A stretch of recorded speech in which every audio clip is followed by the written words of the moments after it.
welcome back to Na's Kitchen. Today it's Panini Friday. And yes, I checked the calendar already. It is Friday this time. This is going to be falafel panini. I'm going to use the falafel that I made last night. And I'm going to use a Naan flatbread to serve it on. So we're going to start with making the bread first. You're going to need 2 cups of flour. I'm using spelt flour. You can use regular flour, that's fine. I'm going to use a teaspoon of active dry yeast, a teaspoon of salt, and 1 cup of warm water. We're going to start by adding the yeast to our water so it can start activating and puffing up. Get that all mixed in. And just use lukewarm water, not too cold. You don't want it to be too hot or it'll kill it. And there's still going to be some lumps in here. That's okay. They don't have to all be mashed.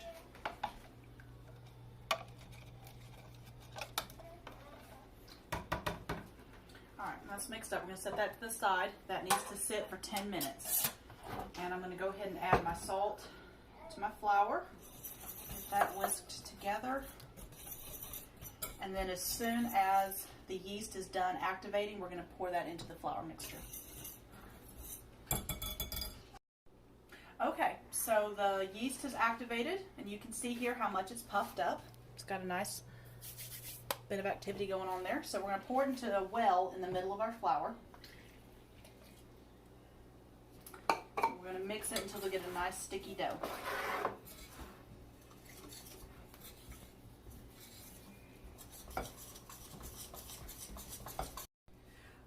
So we got a nice sticky dough going on here. I sprinkled in a little bit of extra flour because it was a little bit wetter than I wanted it to be, but you can just eyeball that and do it yourself. It still came out all together. And you're going to knead it for about a minute until you get a nice elasticy ball of dough. Get you some more flour on there because it's going to be pretty sticky on your fingers.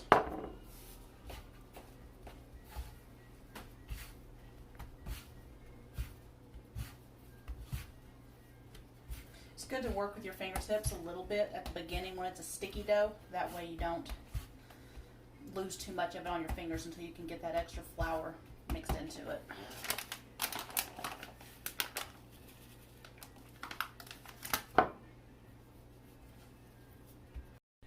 Okay, we got a nice ball of dough. I'm going to put it in this bowl here that I've already put some olive oil in. And we're going to cover it with this towel, or you can use saran wrap. And we're going to let it rise for an hour. And then I will get back to you and show you what we're going to do next. Okay guys, so our dough's been rising for an hour. And look at the rise on that. It's perfect. Nice and fluffy. I'd say it more than doubled in size. Okay, you're not really going to deflate it down. Just going to dump it out onto our floured parchment paper right here. And we're going to divide this into 4 pieces. Should have had a knife out ready, but I didn't. It's a very sticky dough, but that's a good thing.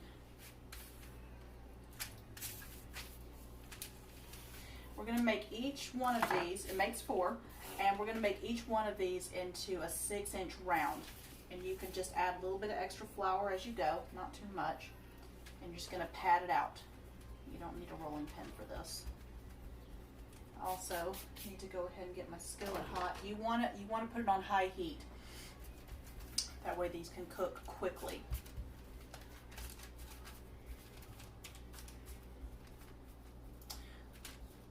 Okay, we're going to start with that one, but that's about 6 inches. And they don't have to be perfect rounds. You can even do them oblong if you wanted to. It doesn't really matter. Anyway, we'll get back to it as soon as this is hot enough, and then we're going to start cooking. Okay, it's smoking. It's nice and hot. So we're going to go and get one of these in here. And we're going to let that cook for about 2 to 3 minutes on the first side so that it can puff up. And then when you flip it, you'll just do it for 1 minute on the other side. Hey, we're back for a second. I wanted to show y'all what you're looking for. See these bubbles that have popped up? That's what you want when you, with this first side that you're cooking. You want those bubbles to build and fluff up a little bit. So just something to look for when you're doing this. Okay, they're all done. They turned out perfect. They're nice and flexible. They puffed up good. They got good texture. So, score 1. Spelt flour worked out perfect. Okay, so you've seen the flatbread that we're using. And the main ingredient for the panini tonight is going to be the falafel that I made yesterday. I'm going to slice them in half so they're a little bit thinner because I don't want to bite into a big chunk of falafel. I've also got some tomato, parsley, and onion. No measurements, I just grabbed little handfuls of whatever and tossed it in there. And then I've got some plain hummus. I'm going to brush the bread with this olive oil and garlic just to add some moisture to the bread and some extra flavor. And then I've got this block of feta cheese, and that's going to be the cheese for this panini. So I'm going to finish prepping everything, and then I'll show you the assembly. All right, we're ready for assembly, the fun part. So first I'm going to brush the olive oil and the garlic on here. And this is mainly just to add some moisture to the bread because hummus isn't going to soak in too much. You don't want this to be overly dry. Okay. And then we're going to spread a thin layer of the hummus.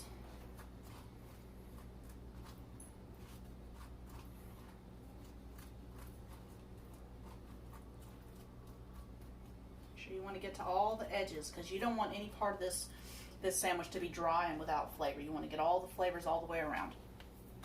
Okay, I got the feta in slices.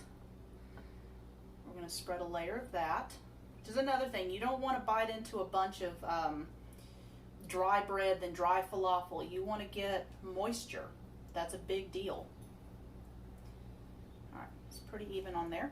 And as you can see, I sliced the falafel into halfway down, like straight down the middle, and it'll cook better that way. There won't be the big bulky pieces of falafel in there.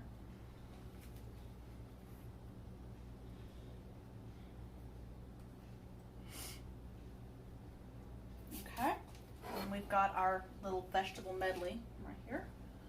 We won't put quite as much of this as we did everything else. This is just to add a little bit of variety to the flavor. It's another problem with some of these sandwiches is you can get a little bit too much of just meat and cheese and not enough other textures. Okay, and then we're going to add one more layer of cheese.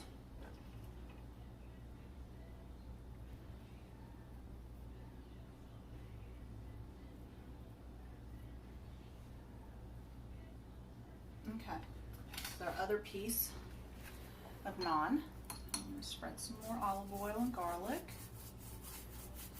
For just a thin coat. We're not spreading mayonnaise or mustard. Okay, we've got our hummus.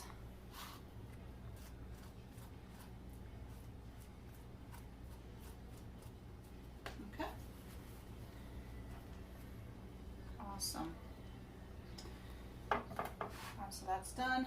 I'm going to spread butter on here, and that'll help it crisp up as it bakes. And you don't have to spread very much. It's not going to take much at all. And the green light is on, so it is ready to add. And I'm going to try to flip this over so I can get the buttered side down. And that way I can butter the other one. All right, that worked out good. Another quick layer of butter on here. Just kind of like a grilled cheese on crack. All right. And we are going to let that cook until the cheese is all bubbly and melty, and then we're ready to eat. Okay, time to check it out. It's probably been in there for about 5 minutes. Okay, we got our little griddle marks. Our cheese is melting down.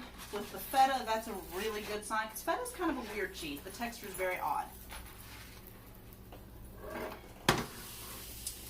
And I've got my leftover tzatziki sauce that I made last night, and that's going to be the dipping sauce for this. Tzatziki sauce is made with Greek yogurt, mint, dill, cucumber, and it's just really refreshing. So with something like this, it's going to just knock your socks off. Okay, cut this in half.